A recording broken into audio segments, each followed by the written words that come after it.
Soal berikutnya panjang ya. Soalnya panjang.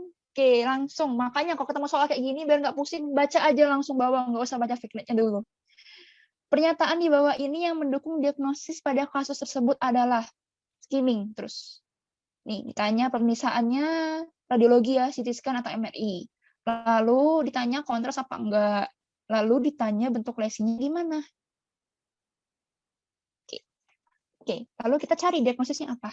Tuan Sule, laki-laki 77 tahun, udah tua ya. Dibawa anaknya ke IGD karena tiba-tiba pingsan. Jadi ada penurunan kesadaran. Loss of consciousness saat bercengkrama di halaman rumah. Jadi dia penurunan kesadarannya tuh pada saat nggak ngapa-ngapain. Tanda kutip. Nggak dalam aktivitas fisik yang berat. 2 jam. Jadi baru ya. Akut. Hiperakut ini malah. Lalu saat sebelum pingsan, pasiennya mengeluh nyeri kepala yang sangat hebat. Nah, nyeri kepala yang sangat hebat. Ini termasuk kata kunci yang cukup penting. Atau nama lainnya sering kalian dengar dengan thunderclap. Thunderclap headache.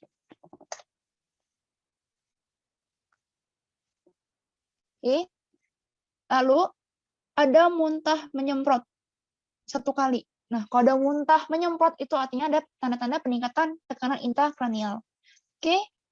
Dah, dari sini kita sudah agak mulai ada gambaran lah. Berarti ada sesuatu nih yang meningkatkan tekanan intrakranial. Apa? Darah. Berarti ada pendarahan di otaknya. Oke. Lalu ya bisa ya ada pendarahan, bisa juga karena ada massa, yang lainnya itu DD-DD-nya ya. Lalu kita baca lagi, pasiennya juga diketahui menderita diabetes, hipertensi lebih dari 10 tahun, udah faktor resiko udah tinggi. Riwayat traumanya disangkal, nggak ada trauma. Lalu keluhan lain nggak ada. Pempis, sakit berat, somnolen, ada pankreas tadi ya. TTV-nya 160/100. Oke, tensinya tinggi. Oke, lalu di pemeriksaan neurologis ini ada Kernik test positif. Apaan ini Kernik test? Kernik test ini itu masuk ke tanda gejala rangsang meningeal. Oke, jadi ada sesuatu nih yang merangsang meningennya. Lanjut, lalu ada refleks patologis di kedua tungkai yang meningkat. Nah, kalau dia refleksnya meningkat, ada refleks patologis, lalu juga ini ada refleks fisiologisnya menurun. Oke, berarti ada sesuatu ya di bagian sistem saraf pusatnya. Oke, lalu pemeriksaan oftalmologinya juga ada papil edem di kedua mata. Ini juga senada ya dengan tadi kita tahu ada muntah menyemprot. Jadi kedua ini menandakan adanya peningkatan tekanan intrakranial. Oke, diagnosisnya apa di penyakit ini? Berarti ini kira-kira ada pendarahan yang mengiritasi meningen, itu biasanya pendarahan subarachnoid. Oke. Pendarahan subarachnoid itu adalah pendarahan di rongga subarachnoid di antara arachnoid dan pia mater. Yang normalnya itu sebagai tempat terisinya cairan cerebrospinal. Oke. Nah, nanti kalau untuk pencitraannya, biasanya kalau ada pasien datang ke IGD, pasien stroke ya atau datang ke IGD, itu pencitraan yang paling utama dilakukan itu adalah CT scan kepala. Jadi bukan MRI. Kenapa CT scan? Karena CT scan itu lebih simple, dan dia intinya karena lebih simple dan juga lebih murah sih. Jadi intinya sama antara CT scan dan MRI itu menunjukkan hasil yang sama, tapi untuk menilai keefektivitasan cost-nya dan juga apa yang mau kita cari, itu lebih baik kita pakai yang CT scan aja. Oke. Di CT scan terdapat lesi yang hyperdense. Oke, karena aja ada pendarahan tadi ya. Pendarahan kalau untuk awal-awal dia pasti lesinya hyperdense. Seiring dengan berjalannya waktu, lesinya akan jadi warnanya jadi menghitam, jadi hipodense. Yang mengikuti arah-arah gyrus cerebri yang berdekatan dengan hematom. Oke, lalu tanda gejalanya yang paling sering itu ini yang paling penting, adanya tanda rangsang meningeal, kaku kudu, Kernik, Lasek. Nah, kalau ada itu biasanya itu cukup khas untuk pendarahan subarachnoid. Ada muntah ya karena TIK tadi ya. Lalu ini ada thunderclap headache, nyeri kepala yang tiba-tiba yang terasa sangat berat sekali. Oke, lalu ada penurunan kesadaran secara cepat dan ada fotofobia juga. Dan yang paling sering ini penyebabnya karena ini ada aneurisma. Berry aneurisma. Nah, apa sih itu? Ini ya, Berry aneurisma tuh kayak balon ya. Kayak balon di pembuluh darah. Nih, paling sering di percabangan. Di sini. Tahu daerah ini apa namanya? Ada salah satu gugus pembuluh darah, tempat kumpulan hampir semua pembuluh darah di otak, dia kumpulnya di bawah. Namanya itu circulus Willisi. Berry aneurisma ini paling sering muncul di sini, yaitu di daerah namanya ACAH, anterior communicating artery, bagian yang depan. Situ. Kenapa sih bisa muncul aneurisma ini? Biasanya aneurisma ini itu katanya erat kaitannya dengan faktor genetik. Jadi biasanya kalau ada riwayat genetik sebelumnya, itu meningkatkan. Dan pecahnya aneurisma ini itu dia harus ada aktivitas fisik dulu. Jadi dia ini kayak istilahnya itu kayak membawa bom waktu gitu. Jadi dia nggak tahu kapan ini si aneurisma ini, si balon ini itu bisa pecah tuh kita nggak tahu kapan. Nah, terus lanjut. Nah, kalau kita bicara tentang pendarahan ya di kepala ya, ada 3 yang paling sering muncul. Itu ada pendarahan epidural, ada epidural, epidural hematom. Ini kursor saya kelihatan ya? Kelihatan nggak kursornya? Kelihatannya ya? Ada pendarahan epidural, ada subdural, dan ada subarachnoid. Nah, kalau epidural, itu dari namanya ya, epi. Oke, mungkin kita cari yang ini ya. Nih, aku kasih gambaran dulu, biar clear gitu. Ini adalah spesimen otak manusia, oke?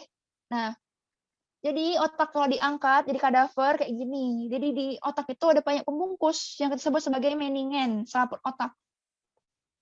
Bagian yang paling luar, itu namanya dura mater. Nih, dura mater. Ini, dura mater. Jadi selaput ini itu keras. Dan dia tuh makin nempel ke tulang. Semakin tua, itu katanya semakin cenderung nempel ke tulang.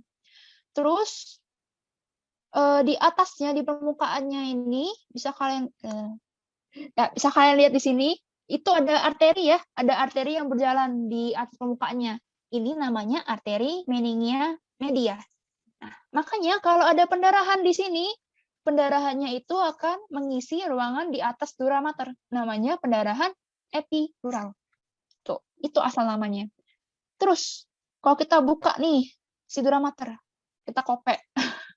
Kita lihat. Ternyata ada lapisan lagi di otak ini, ada selaput lagi nih. Ada selaput yang lebih tipis dan lebih kenyal-kenyal. Nah, di atasnya ini, kalau ini nggak kelihatan ya, karena ini kadaver ya, jadi darahnya itu sudah dikuras semua. Di atas permukaannya ini, dia tuh ada pembuluh darah. Nih, ada jalan pembuluh darah. Nih, di sini. Itu vena. Pembuluh darahnya itu vena. Nanti dia jalannya ngarahnya ke atas gitu. Jadi, kalau ada pendarahan di sini, ini sering disebut sebagai bridging vein, maka pendarahannya akan berada di bawah dura mater. Makanya disebut sebagai pendarahan subdural. Tuh. Lanjut. Nah, di lapisan yang kenyal-kenyal tadi, itu sebenarnya adalah 2 lapisan.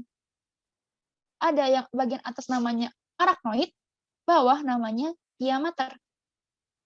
Di antara keduanya namanya ruangan subarachnoid. Itu adalah tempat mengalirnya cairan cerebrospinal. Oke. Jadi, di sini kita lihat di sini. Nah, ini ya, yang tadi aku bilang tentang circulus Willisi itu ini. Letaknya itu di bagian bawah otak. Kalau ada pendarahan di sini, dia akan keluarnya di sini, di ruangan subarachnoid. Kenapa? Karena si circulus Willisi ini letaknya itu mengambang di spasium subarachnoid. Nah, jadi keluar daerahnya di situ. Makanya kalau kita lihat spesimen ini orang yang mati karena SAH, yang meninggalkan SAH, nanti pendarahannya tuh munculnya